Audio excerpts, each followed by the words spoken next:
Hi friends, మేము చేసే interesting videos మీ మొబైల్లో నోటిఫికేషన్గా రావాలి అంటే మా ఛానల్ని సబ్స్క్రైబ్ చేసుకోండి. అలాగే పక్కనున్న బెల్ ఐకాన్ని క్లిక్ చేయండి. Hello friends, welcome back to our channel. ఈరోజు మనం చెప్పుకునే టాపిక్ పాత నాణాలు, పాత అరుదైన వస్తువుల అరుదైన మ్యూజియం. భోపాల్ స్టేట్ మ్యూజియంలో అరుదైన పురాతన నాణాల ప్రదర్శన ప్రజలను ఆకర్షిస్తోంది.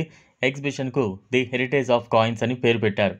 మరియు బంగారం, వెండి, రాగి, జింక్ వంటి విలువైన లోహాల నాణాలను ప్రదర్శిస్తారు. దాదాపు 2700 సంవత్సరాల క్రితం నాణాలను ముద్రించే సాంకేతికత మరియు వాటి చిహ్నాన్ని ముద్రించే సాంకేతికత ఉందని నాణాలు తెలియజేస్తున్నాయి. క్రీస్తు పూర్వం 7వ శతాబ్దం నుంచి మధ్యయుగ కాలం నాటి అరుదైన పురాతన నాణాలు ఇక్కడి స్టేట్ మ్యూజియంలోని ఎగ్జిబిషన్ హాల్లో ప్రదర్శనకు ఉంచారు.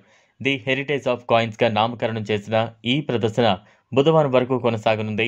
Directorate archaeological archives and museum ఆధ్వర్యంలో doctor Vishnu Shridhar Wakankar archaeological research institute నిర్వహించిన ఈ అరుదైన నాణాల సేకరణ ఉజ్జయిని జిల్లా మహిద్పూర్లోని అశ్విని శోధ సంస్థాన్లో డాక్టర్ ఆర్సి ఠాకూర్కు చెందినది.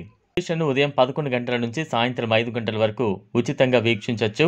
రాష్ట్ర మ్యూజియం మాజీ ప్రెసిడెంట్ బీకే లోఖండా మాట్లాడుతూ, ఈ ప్రదర్శనలో ప్రదర్శించిన నాణాలు సుదీర్ఘ చరిత్ర మరియు ఇందులో ప్రబలంగా ఉన్న వివిధ లోహాల నాణాల గురించి సమాచారాన్ని ఇస్తాయని అన్నారు. ఈ నాణాలు బంగారం, వెండి, జింక్, రాగి మొదలైన విలువైన లోహాలతో ఉంటాయి. ఈ నాణాలు సుమారు 2700 సంవత్సరాల క్రితం నాణాలను ముద్రించి వాటి చిహ్నాన్ని ముద్రించే సాంకేతికత ఉందని సమాచారం. సైన్స్ పురోగతికి సూచిక. లోఖండే ప్రకారం మన దేశంలో 16 జిల్లాల కాలం నుంచి నాణాల చలామణి ప్రారంభమైంది. ఈ నాణాలను వస్తు మార్పిడిని చలామణిలో లేకుండా చేస్తాయి.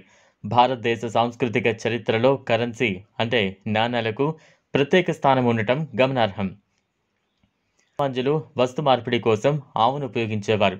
కానీ కరెన్సీ యూనిట్ విభజనలో ఇబ్బంది కారణంగా మెటల్ ముక్కలను కరెన్సీగా ఉపయోగించారు. నాణాలు 800 BC చుట్టూ చలామణిలో ప్రారంభమయ్యాయి.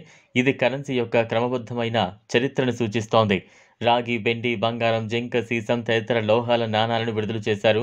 ఈ అరుదైన నాణాల ప్రదర్శన విద్యార్థులకు, పురావస్తు ఔత్సాహికులకు మరియు సాధారణ ప్రజలకు ఉపయోగకరంగా మరియు సమాచారంగా ఉంటుంది.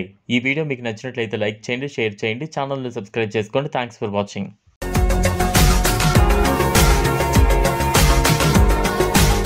మరిన్ని అప్డేట్స్ కోసం మా ఛానల్ని